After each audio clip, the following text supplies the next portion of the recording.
Hello people, it's your boy Osman back again with another video. I thought because it's been a while I'll do a Q&A. So I posted something on Twitter. To be honest with you, I wasn't expecting anyone to reply. Got one reply, so I will read that question out in a second. Also just want to say, if you've got any questions, feel free to put them in the comment section and I will do them, I'll read them out for the next Q&A, wherever that may be. Probably the next couple of days or so. Anyways, I have got some predetermined questions because I wasn't expecting much response. So, first and foremost, going to start with the one question from the homie, Asif Iqbal, on Twitter. I butchered that, I don't know why I said it like that, you know what I'm saying. Basically, he's asked, if we get rid of Pogba and bring in Maddison and Grealish, would that be enough to win the title? First and foremost, would there be good signings? For me personally, I don't actually want Maddison. No disrespect to him, he's a quality baller. I just think with the signing of Bruno Fernandes, we don't really need both of them. If we were to get rid of Pogba, I suppose you could argue we need two players to replace him, but I just don't think it'd be realistic to sign them both in replacement for Pogba. I think if we sign Grealish and then potentially got a proper CDM, I know McTominay's come a long way, but yeah, got a proper CDM and a right winger, i.e. Sancho, then we could potentially talk about going for the title as in contention. I don't think Maddison and Grealish will be enough to go for the title for me personally. I don't think they cover the holes that we have got. I think the club is suffering more on the pitch than just them two positions. So for me personally, to answer that question, I don't think they would be enough to win the title, no. What do you guys think? Let me know in the comment section. Okay, moving on to the other questions. First question, that has to be the most important question. Is Pochettino going to be the manager at Manchester United? Is it a done deal? That is the question. Basically, if you're going off what social media said today, it looks like it's definitely edging closer. You know, Duncan Castle's come out and said there are negotiations between Ed Woodward and Pochettino. If true, that would make me believe that is going to happen, because I don't see why we'd be having negotiations if we've got a manager in charge. Well, obviously we're going to have a manager in charge, but why would we be having negotiations with another manager, especially someone like Pochettino, who is highly linked to Manchester United? So for me personally, if those rumours are true regarding Woodward going to speak to Pochettino, I think it's inevitable that he's going to come this summer. For me, regarding what Pochettino has said, obviously he's made it very clear that he wants a Manchester United job, saying that he wants to manage in the Premier League and he's ready to come back and show what he's capable of. Who else can he go to? Obviously, he can't go to he can't go to Arsenal. He can't go to Chelsea. He obviously can't go to Man City, Spurs, and Liverpool. The only other team he can realistically go to is Manchester United. The only other one would have probably been Everton, but of course not anymore because Ancelotti's there. So realistically speaking, unless he goes to like a West Ham or some team like that, there's nobody else for him to go to, and he's made it very clear he wants to come to the Premier League. And for me personally, it's just a matter of time rather than when or if. I think it's inevitable that he's going to come to Manchester United at some point. And for me personally, bar a miracle, i.e. Ollie getting his top four or winning the Europa League, I think it's going to happen. And to be honest with you, I know a lot of people who follow my channel will know I love Ole Gunnar Solskjaer, probably more as a player than a manager, but I do think his hands have been tied with some of the decisions above him. Obviously, Ole Gunnar Solskjaer has made mistakes, don't make no mistake about it. He probably should have been more aggressive in his tactics. I think he's lacking and he's probably out of depth. Out of his depth, should I say. So it probably would be the right decision if you want to move forward, which is going back to challenging for titles and that kind of thing. Pochettino would definitely put us on that path. Is he the man to take us back to winning titles? I'm not 100% sure about that. But nevertheless, he's definitely more credible than Ole Gunnar Solskjaer to take us towards that path, if that makes sense. Or towards that destination, should I say. So for me personally, I would be more than welcoming of Pochettino.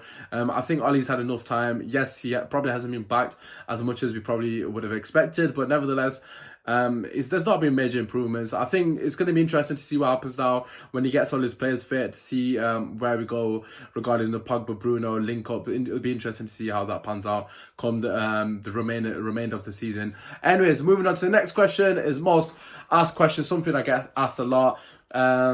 Well, the Ole Gunnar Solskjaer, I can't answer that. Are you Ole in or Ole out? Just to quickly brush over that. Like I said, all I want is best for the club. I'm not somebody who just blindly follows the player or blindly follows the manager. Whatever's best for the club, I want that. And if that means Ole has to get sacked, then so be it. It's as simple as that.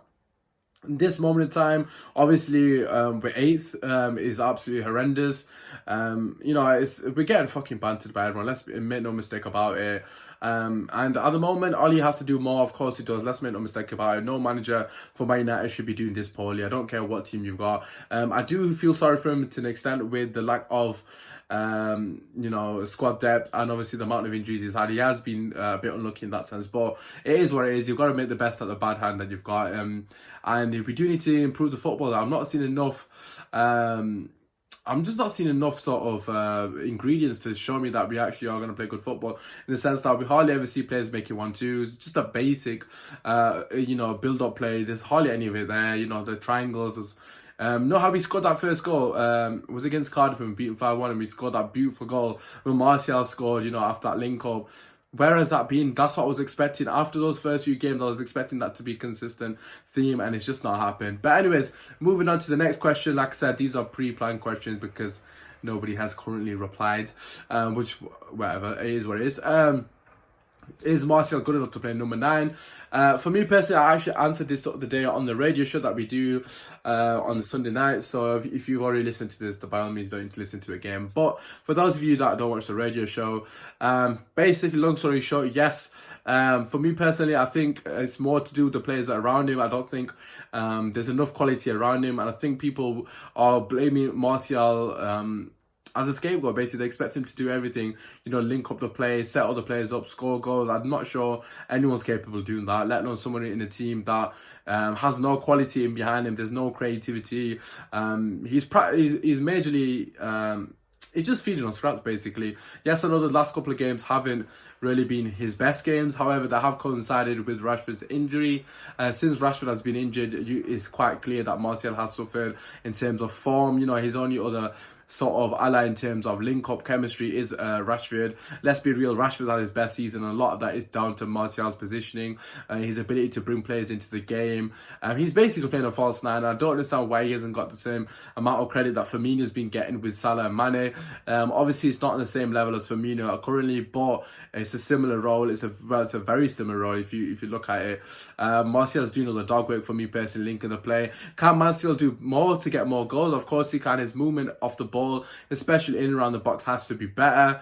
But yeah, I come back to the same point that I've already made. The lack of creativity is the problem, not Martial. I don't think he's had many opportunities to actually go one-on-one and try to take a chance. He had that one chance, I remember clearly, when Pereira won the ball high up the pitch, he played Martial in. I'm not sure who he was against, but he had that one chance in that game and he took it. It was cool, calm and collected. Most of the time he does take his chances. Sadly, the last couple of games he hasn't taken his chances, but they're the only chances he got in this game, hence why they were highlighted. And they just look a lot worse than they are. You see other players such as Mohamed Salah, Aguero, they have a lot of chances each game. So when they do miss a chance, it doesn't really matter because they tend to score in the same game, because they tend to get 4 or 5 chances a game. And people just be like, oh, they've scored again, they're on a run. But Martial literally gets one chance. And if his conversion rate is not 100%, then he looks like a bad player in people's eyes that just don't understand the game of football. So for me personally, he's definitely good enough to be number 9. Does he need to improve? Absolutely. But again, so does every player in our team. So you can't really just pin the blame on Martial for our lack of quality in front of goal at the moment. And the last question, just to quickly wrap up, is regarding Ighalo and Bruno. First in particular, Ighalo, what does that mean for Martial? For me personally, it's a no-brainer. Put Martial on the left, put Ighalo back up top, and just let Martial run off Ighalo. And I think you'll see Martial scoring loads of goals because Ighalo is going to do the job that Martial does, i.e. hold the ball and bring other players in. Very unselfish role, something that people don't appreciate. It's a lot of the work that goes unnoticed that people don't see. Anyways, that's what I would do. So in that sense, Ighalo, there's no pressure on him. He's a Man United fan. He's going to give it his all. Obviously, it was a panic signing. Obviously, it's just a loan, so it's not end of the world. But yeah, hopefully he does well. He looks like a fucking legend in the sense that he seems like such a genuinely nice guy. So hopefully he does do well, not only because he's a Man United player, but I generally just love people like this. I love a story like this. So yeah, fingers crossed he can get off the mark early on just to get that sort of monkey off his back. I'm not expecting too much. If he gets 5 goals to 10, happy days really, I guess. Regarding Bruno Fernandes, this is the signing that I've been wanting for a while. Obviously, a lot of Man United fans wanted him from the summer, but it wasn't meant to be. Nevertheless, we've got our man, a quality player. And this is exactly what we needed. We needed him. Hopefully when Pogba's fit, they can link up together and he's going to be the difference between us getting into the top four or not. He's a quality player, make no mistake about it. We need to get him in a position that can hit the opposition rather than the CDM role that we saw against Wolves. I wasn't really sure what that was about. If we continue to get him in pockets of space like you've seen Lingard this season and Pereira, he is going to be a threat to the opposition, and obviously a positive for us, in particular for Martial at the moment. So Bruno Fernandes, fantastic signing. That's basically the Q&A. I'm not going to go into too much detail because otherwise it's going to be too long. If you have got any questions, if you agree or disagree with what I've said, let me know in the comment section. Also, like I said, if you're new here, drop a like. If you're new here, drop a like. If you're new here, subscribe, drop a like. And if you've got questions, leave them at the bottom. Anyways, peace.